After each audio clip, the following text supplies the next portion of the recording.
Hey friend, please subscribe. 1 second for you. Big deal for me. I was 29, 8 months into being a widower and a dad, double bagging spit-up covered onesies at a coin laundromat off Candler Road, when I heard someone trying not to cry. Not the polite kind of sniffle either. This was deep, torn-up breathing, like someone was choking back the end of something. They were sitting by the busted soda machine. A black couple, both in heavy winter coats, zipped all the way up, hands clasped tight between them. The man kept patting her knuckles like he was reminding her they were still there. Later I'd know them as Desmond and Kimberly Richardson. Right then, they were just two strangers who looked like somebody's parents left out in the cold. Wes was strapped to my chest in a carrier, running a low fever and squirming hard because he was hungry again. My plan was 10 minutes max. Wash, dry, hustle back home before he screamed the paint off the walls. Instead, I found myself walking over. "Y'all waiting on somebody?" I asked, trying to sound casual. The man looked up, calm but tired. "Our son's handling paperwork for our new place. Told us to wait here while he wraps it up." There was something off about that. I've seen all kinds of paperwork in 6 years doing remote legal calls, and none of it ever went down at a laundromat past 9. Quick note, before listening, share in the comments which city or country you're watching from. Thanks for watching Revenge by Frank. All right, let's continue. I shifted Wes higher on my chest and nodded. "Where's the place?" The woman answered this time. "Panthersville, Flowering Grove Lane." He showed us pictures, yellow siding, white porch. "You sure y'all got away there tonight? Buses are done, and it's bitterly cold out." She hesitated. "He said he'd send someone, but it's been a while." I pulled out my phone and hit Terrence. He owed me one. When he picked up, I said, "I need a ride for some folks. Elderly, baby in tow. It's one of those nights." 20 minutes later, Terrence rolled up in his Tahoe, windows rattling like loose teeth. He leaned over and shot me that look. "You sure?" I nodded. The address they had didn't exist. Terrence circled the neighborhood twice before stopping beside a weedy lot with a crooked sign, "Future Homes by Bexley." Kimberly pressed a crumpled printout against the window and whispered, "That's it. That's where he said." Desmond didn't say anything, just closed his eyes like he already knew. "Y'all got a phone?" Desmond pulled out a flip phone. Cracked, dead, useless. Only thing they remembered was the street name, and that their son, Gregory, called himself a financial planner. That's when my stomach turned. I've heard every hustle with the word planner in it, and none of them ended with a porch and yellow siding. It was past 10 when I turned around and said, "You're not sleeping out here. Come with me." They paused, like they wanted to argue. Then Wes started coughing, wet and raspy, and Kimberly stepped forward like it was instinct. She reached for him, laid her hand on his back, and he settled. That told me everything. We hauled up the narrow stairs to my one bedroom over the barber shop. I shoved 2 laundry baskets aside, cleared space on the couch, handed them bottled water from the fridge. The place smelled like old coffee and cheap detergent. Kimberly sat down and said, "It's more than enough." I believed her. 10 minutes later, my father-in-law Holden called, right on schedule. "You home?" "I am." "You alone?" "I've got company." Pause. Then the voice got hard. "Strangers and West don't mix. You know that." "I've got it under control." He hung up. No goodbye. Later that night, Desmond stared at the shelf where my wife's photo used to sit. Empty frame, still gathering dust. He didn't ask questions. Just said, "I'm sorry for your loss." Like he knew exactly when to say it and what it meant. I nodded, walked to the kitchen, and put water on for tea. Morning hit with that busted scrape from my secondhand coffee maker, the one Lena bought before Wes was born, because I kept falling asleep on calls. Kimberly was humming real low, just enough to keep Wes calm in his bouncer. I'm not ashamed to say it felt like oxygen.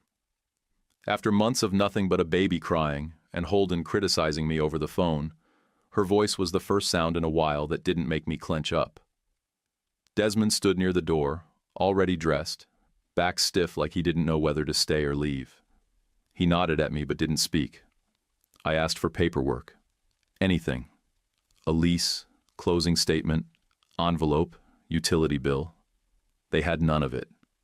Just the old flip phone, screen dead, and a text thread Kimberly remembered from memory.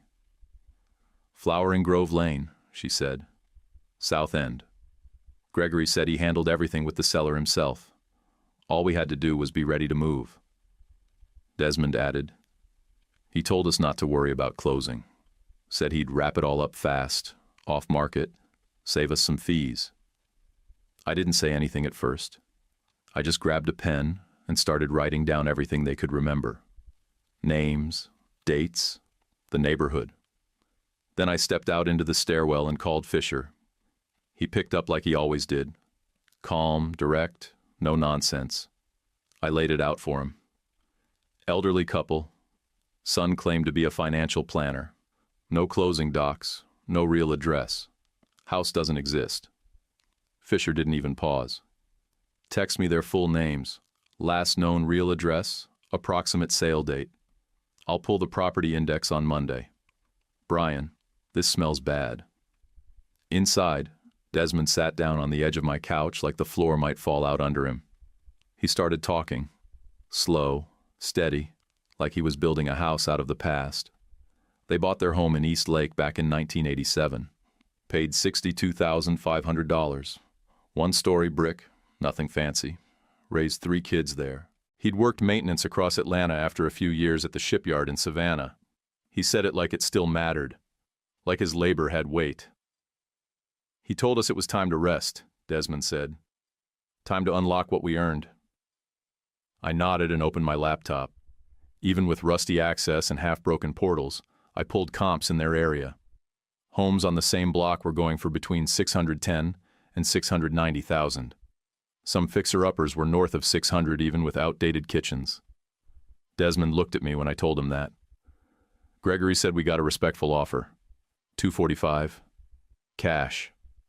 Said he put that and a home equity line, over $400,000 total, into investments. Something long-term and tax-advantaged. My throat went tight. Did you sign anything? He said he had it handled. Said it was safer that way. We didn't talk much after that. Around 2, I called Terrence again. He drove us back to the neighborhood Kimberly had described. We passed the same crooked construction sign, the same cracked sidewalks. There was only one house with yellow siding, and it was a storage container dressed up with a cheap vinyl wrap. Kimberly stared out the window, blinking like maybe if she looked long enough the real house would show up. Desmond kept shaking his head. He wouldn't do this. He wouldn't. Kimberly didn't correct him. She just put a hand on his shoulder and stayed quiet. Back at the apartment, Holden showed up uninvited, walked in carrying a foil pan like a peace treaty he didn't mean to honor. Baked ziti. Thought you'd be too tired to cook. Thanks, I said. Then came the speech. You need to think long-term. Strangers and babies don't mix. Lena would have wanted... I cut him off. They're staying a couple nights. That's it. You sure about that? He looked around like the place already smelled different. Not if you want my help. You know how tight things are. You really want to gamble that? He left with the kind of finality that made my teeth grind. Later that evening, my landlord knocked. Mr. Ashford, Vietnamese guy in his 60s with a limp from some accident he never talked about. He handed me the lease, flipped to a paragraph, and pointed. Visitors okay. Tenants need approval. Keep it clean, quiet, no complaints. We're good. Got it. He nodded once and went back downstairs. Monday morning, Fisher called. The house sold 3 months ago. $232,000. Buyer was a Wyoming LLC with a forwarding address in Buckhead. 2 weeks later, same parcel flipped for $645,000 to another shell. Chain runs through 3 states. One filing in Nevada lists a Gregory R. as managing partner. My jaw locked. He told them $245,000. The deed says $232,000. So that's $13,000 off the top before the big flip. Brian, this is fraud. Elder abuse. Wire fraud. Recording fraud. Possibly tax fraud if the IRS ever wakes up. I put him on speaker. Desmond listened, arms crossed, jaw tight. Fisher kept talking. Odds of getting money back? Slim, but not zero. If they want to fight it, we need statements, timelines, bank info, and everything they remember. Desmond sat there a long time before saying anything. I worked overtime for 28 years. For this. That night, I ordered dinner we couldn't afford. Didn't care. Kimberly sat across from me, talking about her grandkids, names, birthdays, silly stories, like she was trying to hang on to something solid. Wes started crying again, tight and pained like his belly was in knots. I was about to reach for him when Kimberly stood, lifted him like it was second nature, flipped him belly down across her knees, and rubbed his back in slow, expert circles. He was out cold in 5 minutes.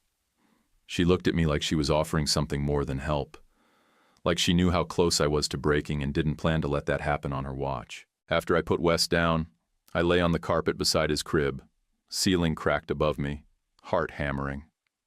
Gregory knew every door to close, but he didn't know how many of us were still willing to knock them open again. The next morning, my phone rang at exactly 7:12 in the morning. Holden's timing was always surgical. He liked to catch me off guard, still groggy, before the baby cried and before I had a chance to think. I sat down hard on the armrest because my knees had finally quit.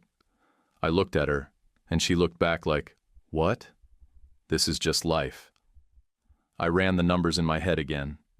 Cheapest daycare within bus range was $1,180 a month. My remote legal gig expected me headset on from 9 to 6, sounding professional while pretending I wasn't raising a baby in the same room. Without Holden's backup, his money, his babysitting. Because if the wrong person asks questions, even 3 people helping each other can look like a crime. That night, Holden knocked. I didn't even have to open the door all the way before he looked past me, saw Desmond standing at the stove, and stepped back.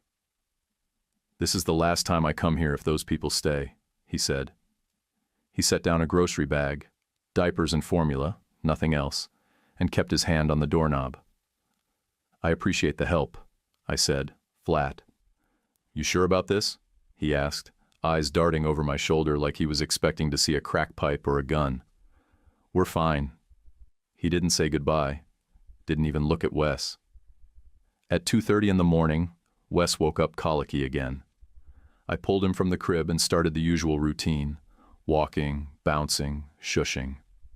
Kimberly appeared within seconds, tying her robe, already humming like this was some kind of fire drill she'd run 100 times. We sat together on the couch, her rubbing his back in slow circles, while headlights from passing cars sliced across the wall.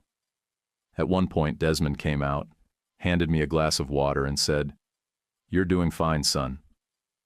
That hit harder than it should have. Tuesday morning, I logged in and put on my headset. Back-to-back calls about probate law, transfer on death accounts, power of attorney forms. Between calls, I peeked down the hall. Kimberly had Wes on a tight routine by noon. Diaper changes, feedings, naps, tummy time. At 6:10, I walked out to the smell of garlic, greens, and cornbread. Desmond stood at the stove, apron on. Kimberly was setting plates. Wes was dozing in his bouncer. Desmond said grace before we ate. I didn't stop him. By Saturday, things had shifted. My hallway floor didn't creak anymore. Sink didn't drip. Freezer had labeled containers. I went through every drawer and cabinet, organizing what I could. Then I opened a new folder in the fireproof box and labeled it Guardianship, Possible. Because somewhere in the back of my head, I knew the state might come knocking one day, and I'd need to show exactly how we ran our house. Sunday morning, I woke up to a kitchen that already smelled like coffee. Desmond was sitting with Wes on his lap, pointing to a paper about tomato planting. Kimberly was writing something on the grocery list and humming again. Nobody gave speeches. Nobody said anything about family or second chances. They just acted like people who'd lived together forever. And that's how it started. The next call from Fisher came fast. His voice clipped like he was trying to hold a live wire with one hand and flip pages with the other. "Brian, I've filed formal complaints with the DA and the Financial Crimes Unit. Gregory's shell transferred the sale funds to another LLC out in Nevada. Then it jumped into a crypto exchange I'm not naming on a recorded line. This wasn't sloppy. This was deliberate. I braced the phone between my shoulder and ear while balancing Wes on one hip and stirring instant oatmeal with my free hand. How bad is it? Bad. There are 3 other seniors, 2 counties over, same signature block, same notary stamp floating around like a ghost. I'm trying to get subpoenas on that notary's logbook. If a judge hears me, we can start pulling real evidence. And me? You're going to be the point of contact. I didn't flinch. Then I'm in. He paused. You sure? Yeah. Let's get it done. Thursday morning, the knock on the door was sharp and official. I didn't need a badge to know this was real. Stella Hill from Adult Protective Services stepped inside wearing no nonsense. Black slacks, flat shoes, tablet under one arm. She walked with the kind of quiet that told me she'd seen worse than whatever she thought she'd find here. She started right in, asked to see the bedrooms, the bathroom, the fridge. No chit-chat, no fake pleasantries, just business. She made notes on everything. Kimberly stood to the side and answered every question clearly, even the uncomfortable ones. How often do you fall? Almost never. What medications are you both on? Desmond answered that one. Blood pressure, cholesterol, vitamins. We take them at breakfast. Every day. When was the last time you went to a doctor? 2 weeks ago, I said. Checkups. I keep all the visit records in a binder. You want it? She nodded. I didn't try to sell our situation. I just handed over the binder, along with the printouts of our meal logs, repair logs, and the written agreement Desmond and Kimberly signed with me.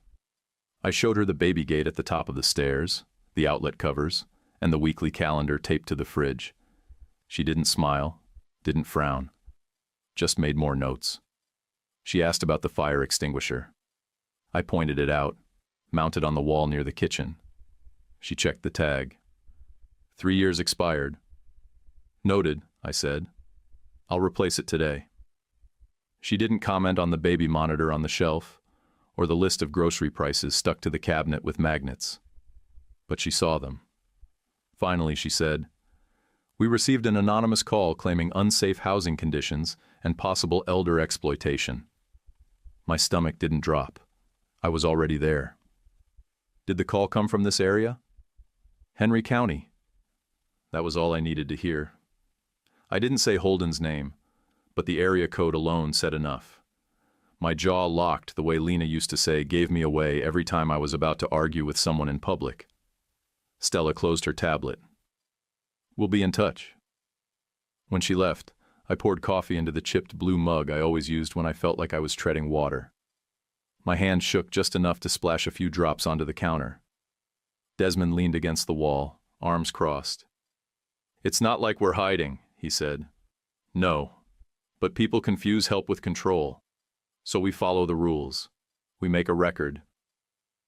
That afternoon, Mr. Ashford tacked a laminated notice on the hallway corkboard.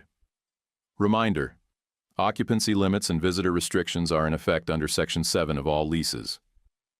I didn't let it sit. I knocked on his apartment door and handed him Stella's card. We're under APS review. Everything's documented. No noise, no drama. I'll keep you posted. Ashford looked at the card, then at me. No parties, no problems. Landlord language for, don't make me pick sides. Thank you. That was it. But it meant something. That night, I sat on the edge of my bed staring at an empty text bubble I almost sent to Holden. I wanted to tell him everything.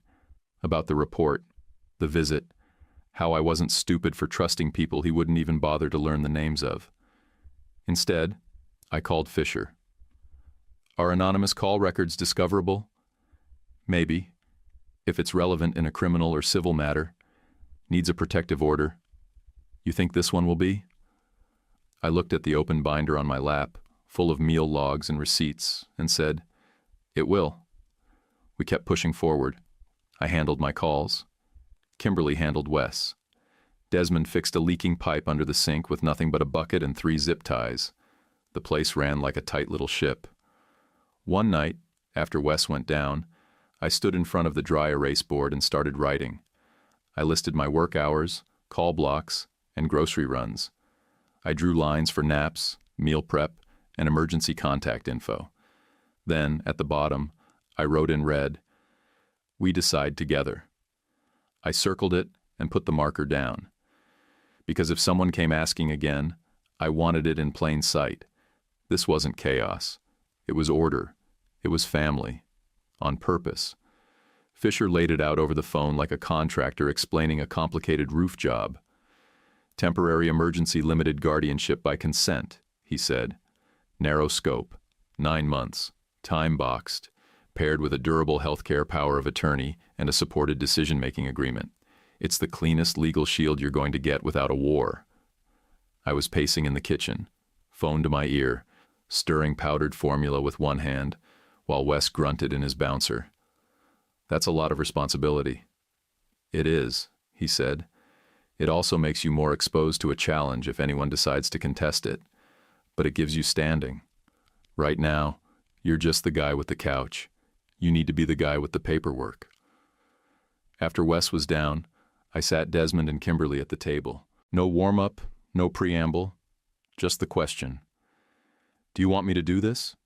Do you want legal protection so no one can come in here and take you out of this house unless it's your choice?" They looked at each other, same way they always did when it mattered. Desmond gave a little nod first. Kimberly followed. Desmond said, "We trust you." Kimberly added, "Make it official." That was all I needed. We filed at the DeKalb County Probate Court.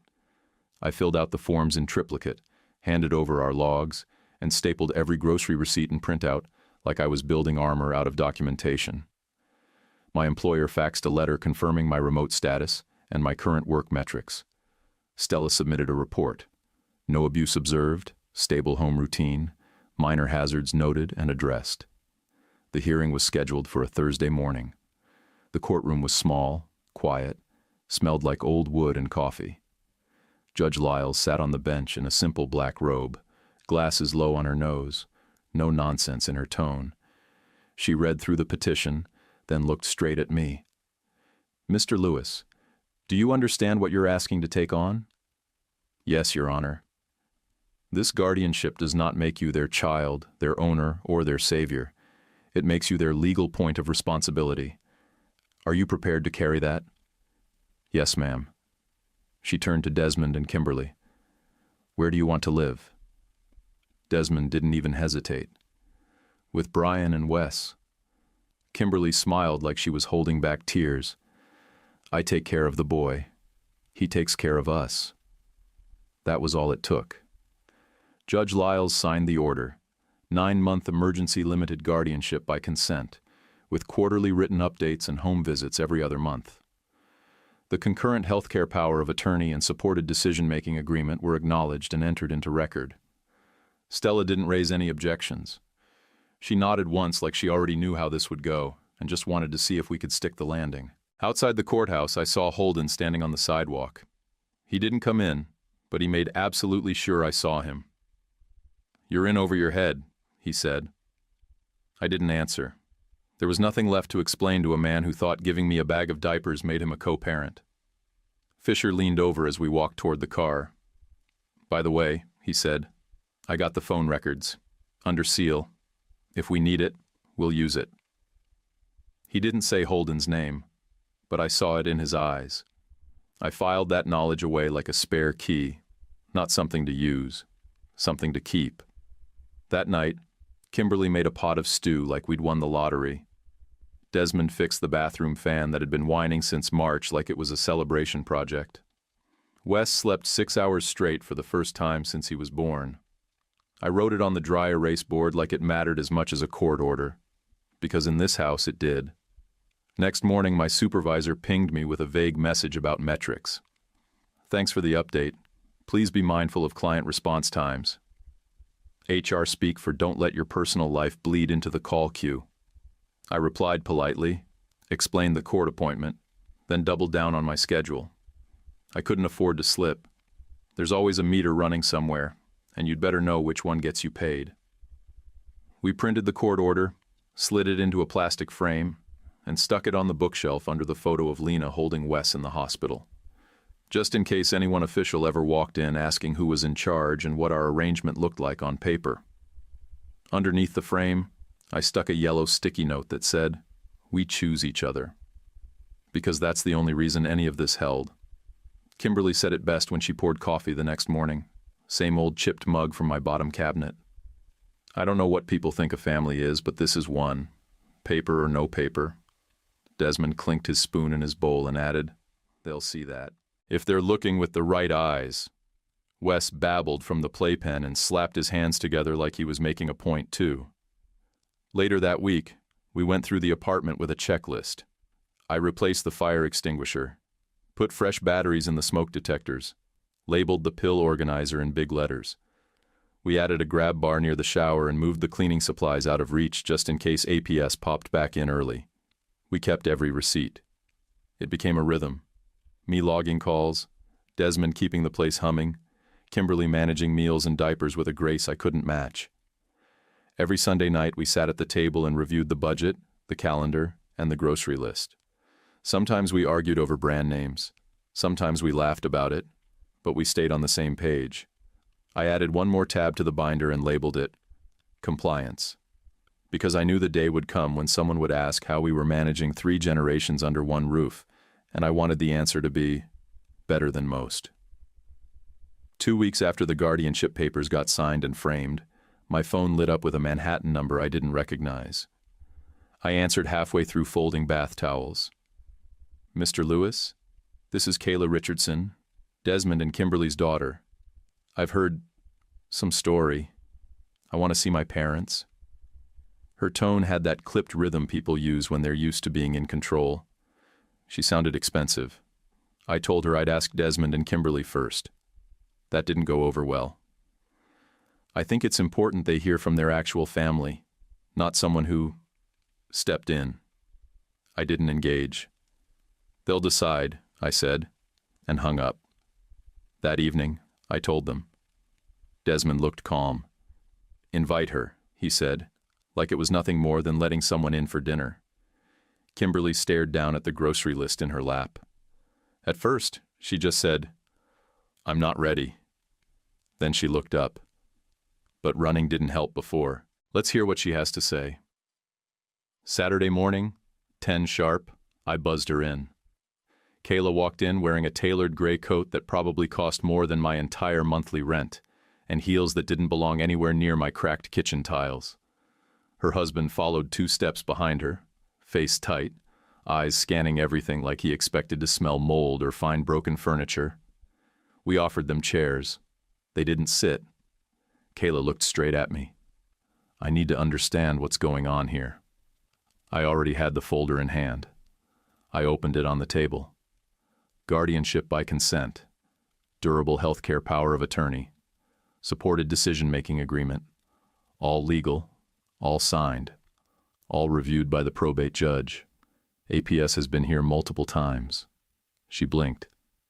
"You filed for guardianship?" "No," I said. "They asked me to, after their son stole their house."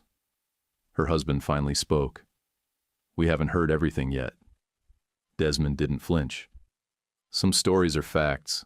Our house is gone. So's the money." Kayla stepped toward him. "Daddy, I could bring you both up to New York. You'd have a proper place, care, options." Desmond didn't raise his voice. "We aren't cargo." Kimberly just said, "I take care of Wes. Brian takes care of us. That's the arrangement." Kayla's eyes snapped back to me. "You do realize what this looks like? You take in 2 elderly people and suddenly have legal control? This feels like trauma bonding, not caregiving." I didn't react. Didn't need to. They left not long after. I walked them out without saying much, and the moment the door closed, I felt it. That gut sense that this wasn't over. 4 days later, Fisher called. His tone was surgical. "She filed." "Where?" "Wake County.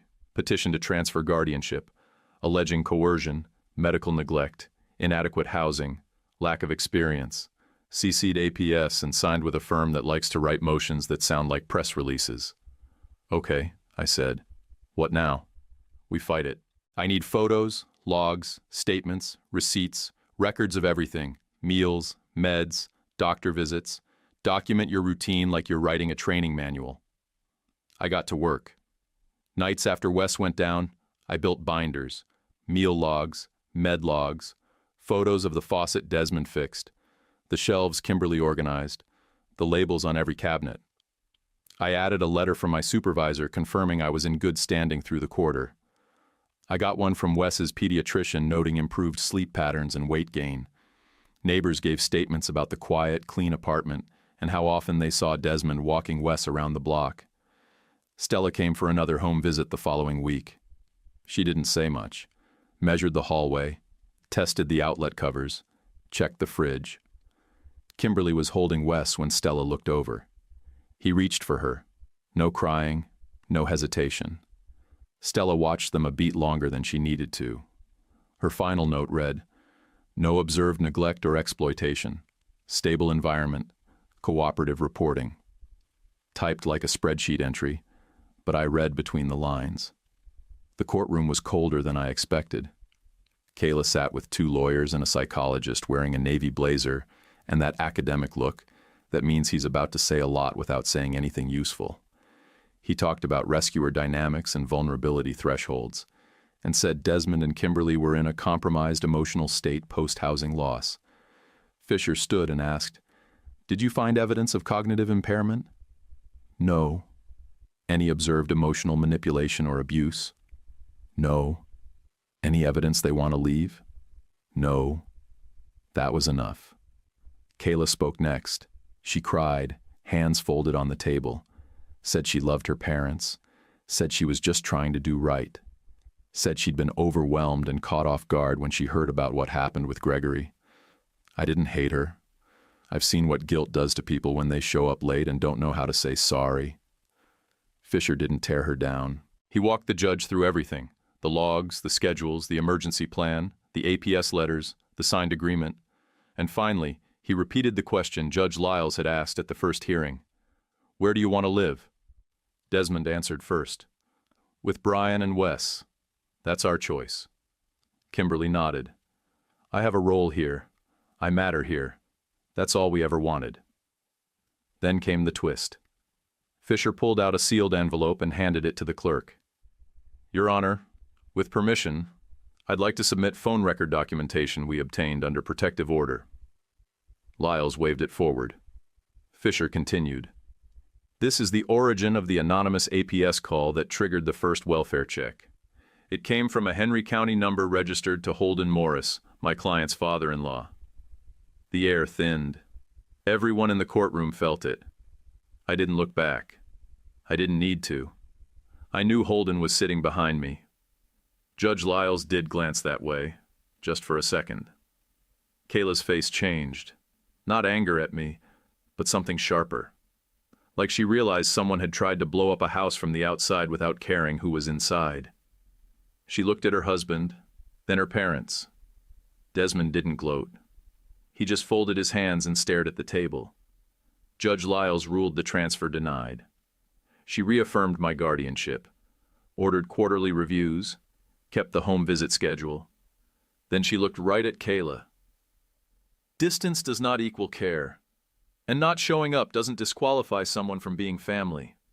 But showing up late means learning to follow, not lead." Outside the courthouse, Kayla stood beside me while her husband waited at the car. She said, "I was wrong about you." I shrugged. "You were scared. So was I. I'm going to try to be better. I hope you do. This world's already hard enough." That night, Holden called. I didn't pick up. His message said, "I only did what I thought was right for Wes." I deleted it. Sometimes the only revenge you need is a quiet house and a locked door he doesn't have a key to. The job offer came out of nowhere. A recruiter from a mid-size Raleigh firm reached out through LinkedIn. Client intake and compliance work, fully remote, flexible scheduling, Salary that made me stop and reread the email 3 times. Benefits I didn't think people like me got. Caregiver support stipend, FMLA-aligned leave, quarterly wellness credits. I forwarded it to Fisher and asked if it looked legit. He replied 5 minutes later. This is the kind of boring paperwork that saves lives. We packed the apartment in 4 days. I emailed Stella the forwarding address and filed for guardianship registration in North Carolina under UAG-PPJA, the Uniform Adult Guardianship and Protective Proceedings Jurisdiction Act. I had to look up what all those letters stood for twice. We moved in early fall, into a tan rental with chipped siding and a backyard full of bald patches and possibilities. The swing set was secondhand, the tomato cages rusted, but it was ours. 30 days after we arrived, the Wake County Court accepted our filing and converted the DeKalb emergency guardianship into a standard limited one with the same scope and schedule. Quarterly updates, home visits every other month, no surprises. Within the first week, the church ladies on the block dropped off casseroles and banana bread like we'd been voted into a club. Mr. Givens across the street walked over with a tiller and said, "I heard y'all garden," then left it without asking names. Kimberly found a book group at the public library that met every Wednesday. Desmond stumbled into the community garden behind the fire station, and by the second meeting, was running the tool shed. Wes started saying gamma and throwing himself into Kimberly's arms like she was the sun. When I saw that, I stepped out on the porch and blamed the pollen in my eyes, even though it was October. We met Susan at Wake Med after Desmond's blood pressure spiked from stress during a grocery run. He'd gone pale and dizzy in the bread aisle, and I drove him straight in. She was the nurse in triage, calm, even, sharp. Asked about his shipyard years in Savannah like it was the most interesting thing she'd heard all month. She walked Desmond through breathing techniques, adjusted his meds without fuss, and told him to watch his salt. I told her our situation. Guardianship, grandkid, legal mess, old grief still in the walls. She didn't flinch, just nodded and said, "Sounds like you're doing more than most people who claim to have it together." We kept it slow. A few dinners, some long walks, nights where she helped cut Wes's food into bite-sized pieces without making a show of it. She asked Kimberly about her favorite hymns, let Desmond explain his tinkering rituals with anything that buzzed or blinked. She never talked down, never danced around. She treated them like the point, not the obstacle. Then Holden filed for grandparent visitation, claimed I was alienating him from Wes, claimed I'd made unilateral decisions without proper familial involvement. Mediation was required by the court. Fisher was ready with the sealed phone records from the Georgia case. The mediator reviewed them in private, came back from caucus and said, "Mr. Morris, we strongly advise withdrawal." Holden didn't look at me when he signed the dismissal. Kimberly taught Susan the chamomile trick for colic. Susan taught Kimberly how to take blood pressure without pinching skin. I sat on the couch one night while they swapped notes like old friends trading recipes, and I knew I didn't need to steer this ship. I just needed to stay out of the way when it was running right. Kayla started calling every Sunday. Sometimes she asked about Desmond's blood work or Kimberly's new books. Sometimes she just listened while Wes babbled about trucks. She didn't try to move them, didn't challenge anything. One time she sent a box of thick winter coats and a handwritten card that said, "Stay warm, love you." They said thank you. She said she'd call next week. And she did. Fisher emailed one morning with a subject line that just said, "Win, kind of." He'd gotten a civil default judgment in a Georgia court. One of Gregory's shell companies failed to answer. The court ordered $38,400 in restitution. We never saw a cent, but the judgment sat in the system like a sign on the door. This happened, and the court agrees. Some nights, after Wes finally gave up the fight and crashed in his bed, I'd step out to the porch where Susan already sat. She'd be sipping decaf tea in that calm way she always did when things were good, but you still couldn't relax. "You're wound tight again," she said once. I nodded, still waiting for the next shoe. She looked at me over the rim of her cup. "We'll tie the laces together." Corny, but it worked. I exhaled and let it be quiet for once. We wrote a new family agreement on better paper, with firmer language. Same core deal. housing and legal help in exchange for childcare, meals, and home maintenance. But we added Susan as a witness and added clauses about medical emergencies and short-term absences. Everyone signed. Kimberly stuck it on the fridge under a carrot-shaped magnet. If you walked into our kitchen, you knew exactly how our house ran. Nothing fuzzy. No maybe. That winter, Wes learned to put on his own boots. Desmond painted garden stakes in the garage. Kimberly organized every spice jar in alphabetical order and started leaving notes for Susan with grocery shortcuts. I finished my onboarding at the new firm and got my first paycheck that had 4 digits before the decimal point. Susan and I weren't rushing anything, but the pieces were starting to line up. Her, me, this house, this mess, this family that didn't start with blood but certainly didn't need it to function. We weren't saving the world. We were just keeping a steady routine, taking turns, and making sure everybody had a warm meal and a reason to wake up the next day. That's more than most people get. Desmond collapsed in the garden on a Tuesday afternoon. One second he was laughing with Wes over a crooked tomato cage. The next he was face down in the dirt. No warning. No sound. Just gone from upright to not. I called 911 before I even finished saying his name. EMS was fast. 3 medics, efficient and calm, like they'd done this drill 1,000 times. Kimberly rode up front, and I followed in the car, Wes strapped in the back seat, holding a stuffed rabbit like a lifeline. The cardiologist laid it out straight. Severe coronary artery disease, 3 blockages, a bypass recommended. Survival odds are in the mid-60s, he said, and it didn't matter how soft his voice got. 60% means nothing when the person on the table is your whole house's foundation. The kids showed up quick. Kayla flew in from New York on a red-eye. Gary drove over from Durham, and Cynthia came up from Columbia with her suitcase still half-zipped. Nobody yelled. Nobody argued. Susan kept the tone calm and the questions practical. I signed the admissions as legal guardian. They signed the family consents. The surgeon came in, shook everyone's hand, and said, "We proceed in an hour." 6 hours later, the nurse came out with that sentence everyone waits for and fears in equal parts. He made it. Susan counted respirations while they wheeled him past, explained the machines and tubes and how the sedatives would wear off slow. Kimberly sat in the corner clutching a rosary a neighbor had pressed into her hand. I didn't pray. I haven't since Lena died. But I didn't stop her either. Recovery was slow. Hospitals are made of clocks and wires and second guesses. A month passed in beeps and blood draws. Susan coached his breathing like a drill sergeant with a soft voice. I learned drug names that still twist my tongue. Wes colored tomatoes and drew smiley faces on index cards. We taped them to the whiteboard. Every nurse mentioned them. When Desmond finally made it to a chair in the backyard, face thinner but eyes sharp, I asked Susan to marry me. No kneeling, no ring, just my voice and her hand and the truth. I'm not trying to make something pretty. I just want to name what already is. You belong here, in the mess. If you'll have us, say yes. She said yes like she'd already decided days ago. Then she hugged Kimberly first, like she knew who needed the anchor. We held the wedding 2 weeks later, right there in the yard. Nothing big. Desmond sat in a folding chair near the tomatoes. Kimberly wore lavender and held a bouquet the grandkids and Susan picked from the garden. Gary grilled. Kayla made playlists.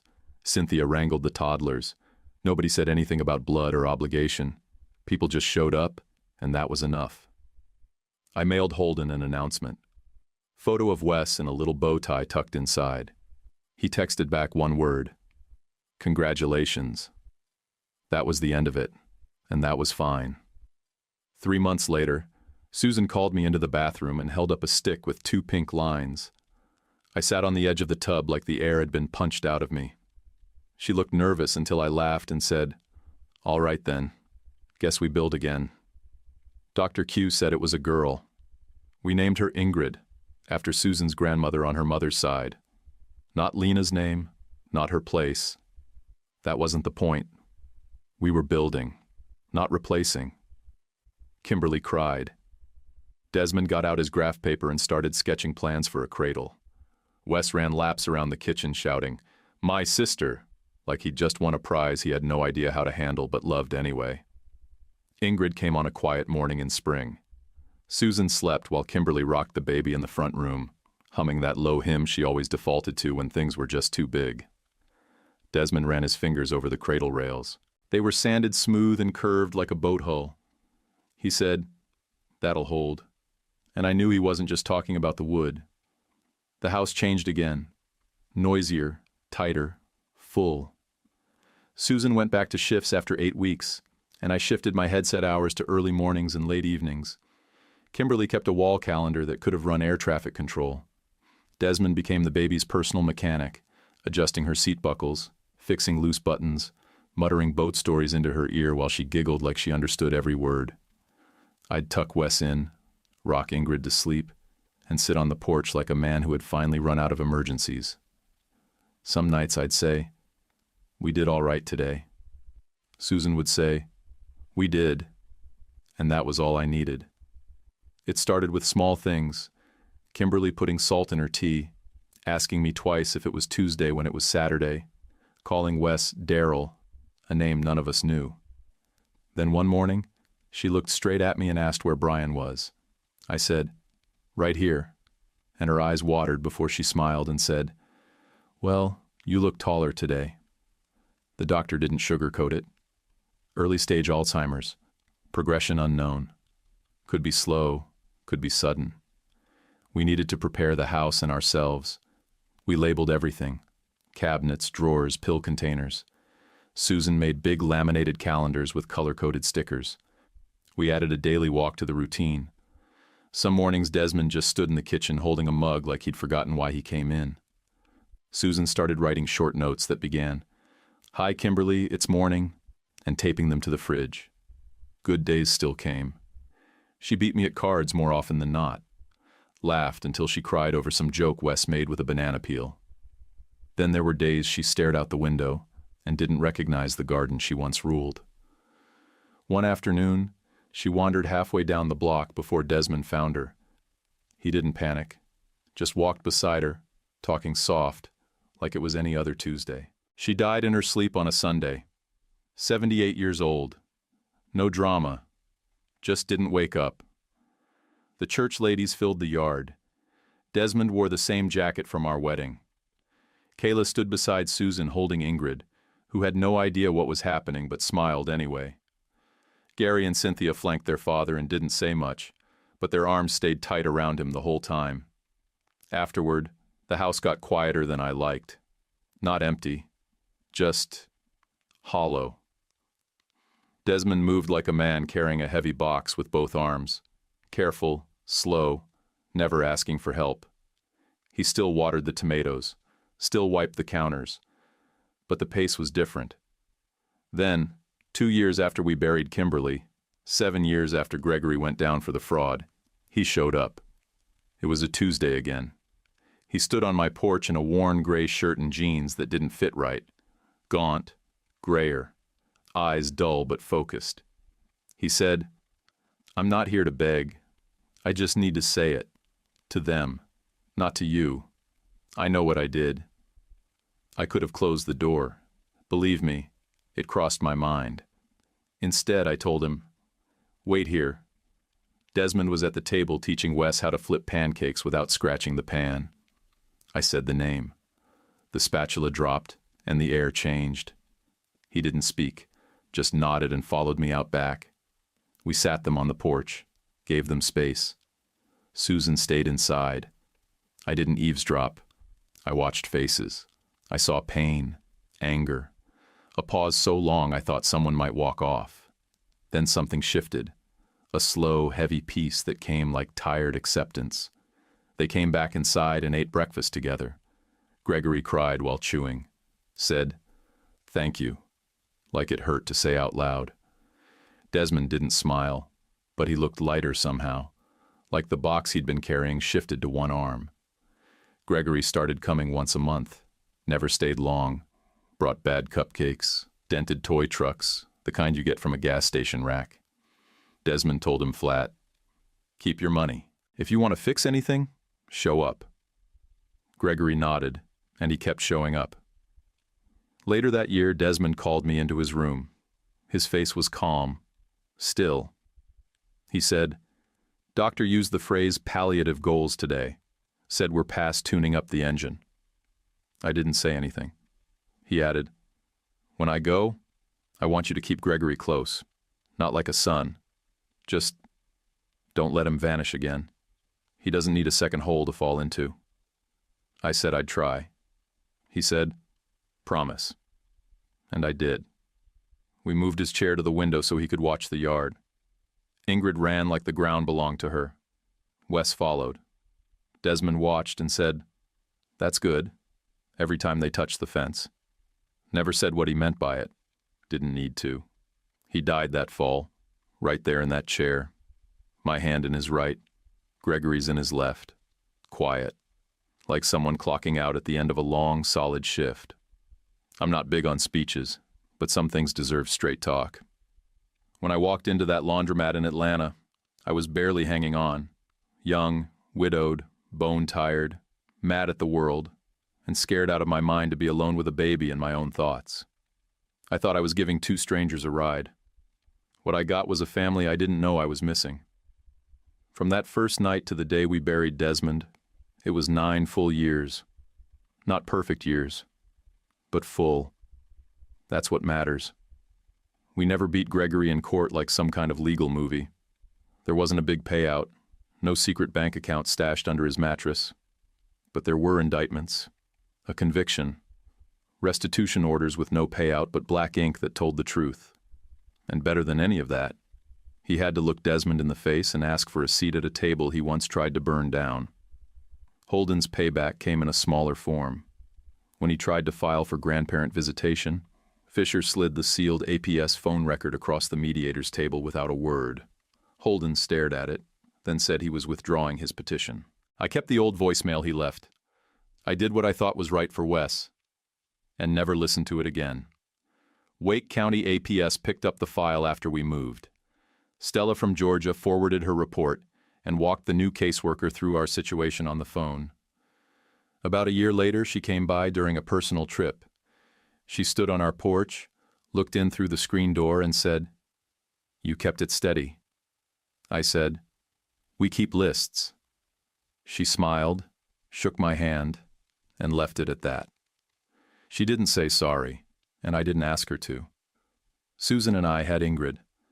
For a while, the house sounded like cartoons and pots clanging, and too much cereal spilled on linoleum. Wes grew fast, 12 now, and still calls Desmond Grandpa in his stories. Still says Grandma when he explains the chamomile trick to his little sister.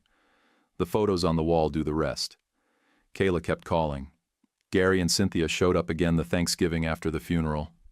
They brought pie, offered to help fix the fence, and asked questions that came from a good place. Nobody used the word forgiveness. They just started showing up, and that's how healing really starts. You want a lesson? Here's mine. Blood matters, but showing up matters more. Legal papers matter, but soup at 6 o'clock matters more. Revenge feels big at first, but restoration is the thing that lets you breathe again. I can still smell that stew Kimberly made the day we got the guardianship signed. I can still see Desmond's hands tightening a hinge on the bathroom door without being asked. He told me once, "You fix what you can reach." That was it. That was his whole philosophy. Turns out it's enough. Sometimes I think about that other version of the night in the laundromat, me keeping to myself, nodding politely, going home alone. I would have kept the apartment quiet, sure, but I'd have missed the very thing that made my life make sense. Wes is 12 now. Ingrid just turned 9. They set an extra plate for Uncle Gregory when he visits. They know the tomatoes in the yard came from Grandpa Des, and when they ask why we took in people we didn't owe anything to, I tell them the truth. We didn't take people in. We made room for our own. If you ever get that chance, take it. It might save someone. It might save you. Hey, just before you scroll, let me ask you something real. If someone knocked on your door needing help, would you make space or shut it out of fear? If this story hit home, please tap the hype to help it reach more people who might need to hear it. Don't forget to like and subscribe. It means everything and takes one click. And drop a comment below, even just powerful story or your own take. I'll be reading. Love you guys. YouTube picked this for you. Tap it. Let's see if they guessed right.